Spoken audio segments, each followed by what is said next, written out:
You're watching true crime coverage with Renee.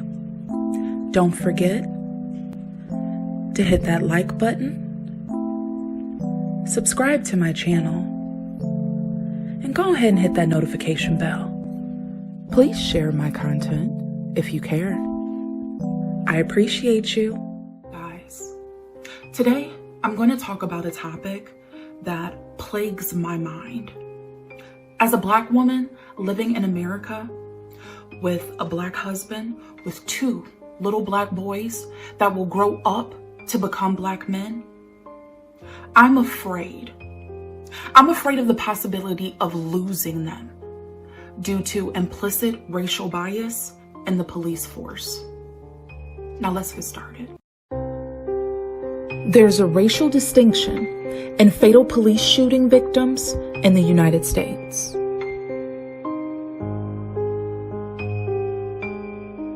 Over several years, there's been an increased use of police body cameras and closer media scrutiny regarding police brutality. But the statistics remain the same.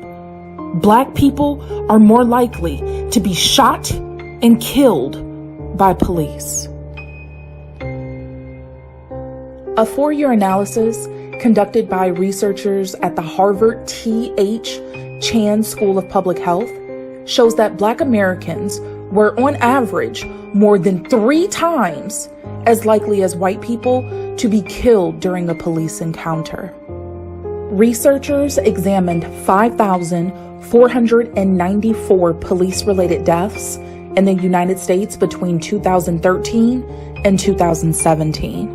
Researchers found disparities between the 2 racial groups in all metropolitan statistical areas that provided racial data.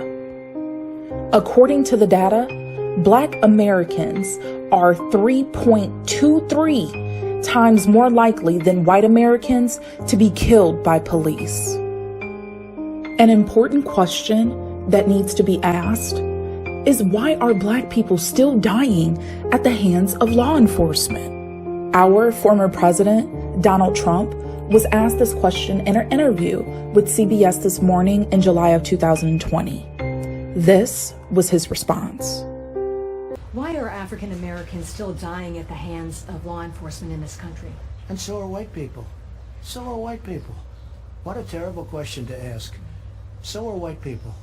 More white people, by the way. More white people. So guys, Matt Miller, a Northeastern University professor of health science and epidemiology, said that Trump's response was a grotesque misdirection that failed to account for the fact that Black people are killed by police at a higher rate than white people. Professor Miller has been researching injury and violence prevention for over 20 years, and he conducted a study regarding the racial distinction in fatal police shooting victims. Miller sorted through police and medical examiner reports by the National Violent Death Reporting System, and based on the empirical data, Miller found that Black people were killed at a higher rate than their proportion to the national population. Miller stated, although Black people represented 12% of the population in states we studied, they made up 25% of the deaths in police shootings. In comparison, Miller said, white people represented 62% of the population and made up 54% of the deaths in encounters with police. So guys, there's more.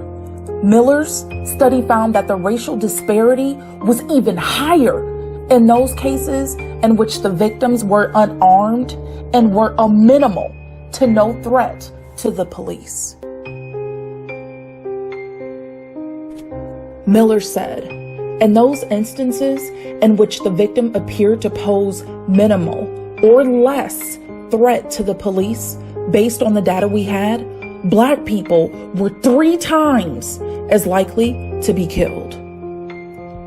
Miller also stated, that doesn't mean that the police didn't feel threatened. But based on the reports that we were able to look at, a very low level of threat was directed at the police. And in those specific cases, the numbers rose for Black people. They made up 36% of the deaths. Black people's death rate increases from 25% to 36% if they are unarmed. That statistic is sickening.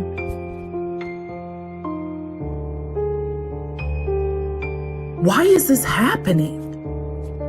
Part of the answer to that question is implicit racial bias.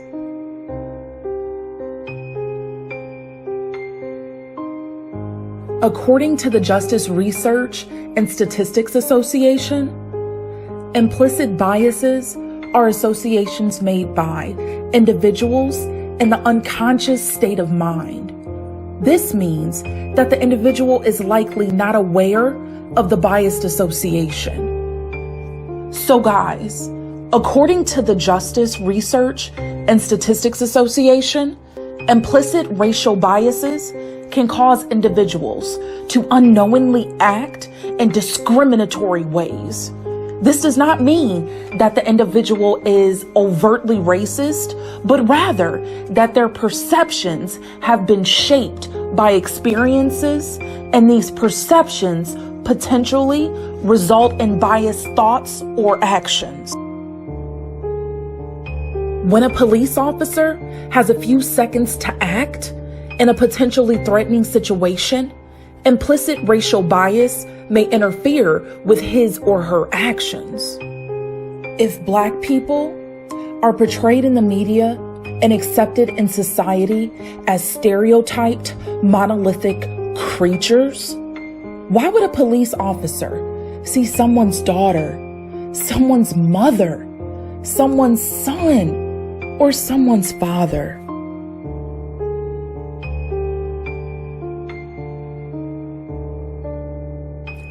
On October 12th at 2:23 a.m., Fort Worth resident James Smith called 311, which is a non-emergency number, to ask for a wellness check at his neighbor's home.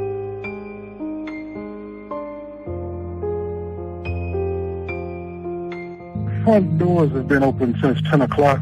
I haven't seen anybody moving around. It's not normal for them to have both of the doors open this time of night. You know if anyone is inside? I'm not sure. Both of the cars are there. Are they usually home at this time? They're usually home, but they never had both of the front doors open. 2 minutes later, 2 police officers arrived at Atatiana Jefferson's home. Body camera footage from the scene shows that Officer Aaron Dean passed by the open door without knocking or calling out to the owners. Afterwards, he walked around the side of the house with a flashlight. Next, Officer Dean paused at a rear window, then shouted, "Put your hands up! Show me your hands!" Almost immediately, Officer Dean fired a shot through the window, which struck and killed Atatiana. Atatiana was watching her 8-year-old nephew and playing video games with him at the time of her murder. Police stated that the young boy was actually in the room during the shooting. Atatiana, the youngest of 4 children, was known as a tomboy in skirts. As a child, she loved climbing trees, joining in flag football games, and even playing video games. Atatiana received a biology/pre-med degree at Xavier University of Louisiana. Atatiana's dad suffers from chronic pulmonary disease, and she promised him that one day she would study medicine and help to cure asthma. After graduating from Xavier University, Atatiana was paying down her debt and was saving in order to go to medical school. Atatiana's life was taken at age 28.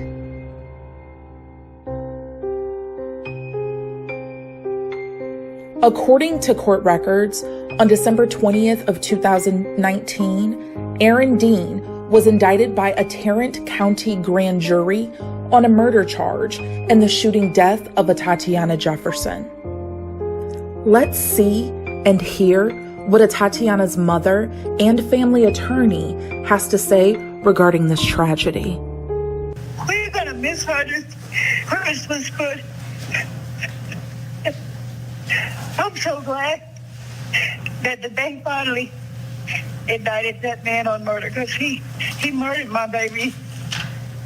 He murdered my baby in my home. She wasn't doing anything, and she didn't do anything wrong. She didn't do anything wrong. So I know we have a long way to go. At least we got the charge on him that he murdered my baby. At least we got that. One step at a time, I guess. But at least we know that justice was served, and he will be accountable for murder. Since October 12th, this family has struggled with mourning and trying to champion justice for Atatiana. It's been a very difficult process. It has played out physically, emotionally, and in a lot of ways, very spiritually for this family, to try to figure out how to deal with the death of someone who was so young and so promising, but at the same time hold a system accountable to actually getting justice for her, where we know that is very rare, that an officer is arrested, as we saw Aaron Dean arrested shortly after the shooting, to see him fired or terminated from the Fort Worth Police Department, which was a step in the right direction. But this was a major step, and it provided a great deal of relief for the family to see Aaron Dean formally indicted by a Tarrant County grand jury on the appropriate charge, which we believe is murder. So guys, Dean has been free on a $200,000 bail. And get this, guys, the Texas State Police Union is helping to pay for his defense.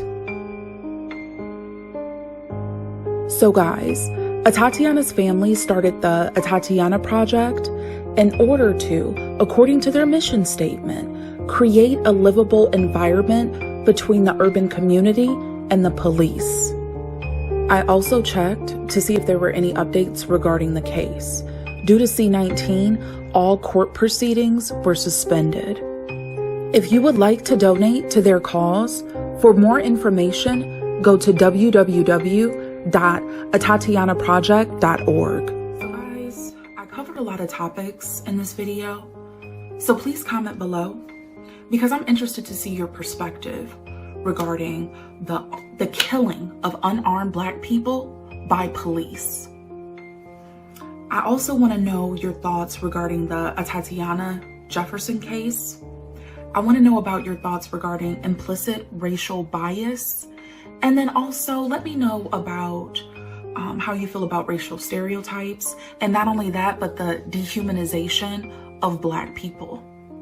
Now, I'm going to be dropping part 2 to this video 1 week after I upload part 1.